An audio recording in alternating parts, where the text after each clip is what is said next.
संगत तव्हांजो भाउ बि कॾहिं कॾहिं फलाही कमु कंदो आहे, सो अॼु बि पंहिंजी फुफो पैसा ॾियारे मोकिलिया त घर लाइ बैटरी वठी मोकिल। हिकु त कहर जी गर्मी, ॿियो मथां बरसातुनि जो टाइम। बहरहाल तव्हांजो भाउ बि शहर जी तरफ़ निकिरी पियो ऐं वञी करे एम यूनिस बैटरी वारे वटि पहुतुसि, जितां पहिरियां त मुख़्तलिफ़ बैटरियुनि जा रेट वरिता।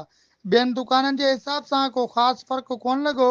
नेटफोनिक्स कंपनी जी 13 प्लेटनि में 105 वारी बैटरी 16,500 में फाइनल, जंहिंखां पोइ दुकानदार खे पैसा ॾेई करे बैटरी ते चार्जिंग लाइ छॾे अची जूस वारे वटि पहुतुसि, जिते पहिरियां त तव्हांजे भाउ जूस खे रगड़ो ॾिनो, पोइ वञी मंगणहार वारनि पकोड़नि वटि पहुतुसि, जितां पकोड़ा वठी थोरो ई अॻियां अची कुकुड़नि लाइ मिक्स दाणो बि वरितो ऐं 1 कलाक जे टाइम गुज़रण खां पोइ वापसि बैटरी वारे दुकान ते पहुची करे बैटरी खणी अची कॉलोनी वारे घर पहुतुसि, जिते मामा वारा आयल हुआ। सो संदुन कार में उहा बैटरी बि ॻोठ मोकिले ॾिनी।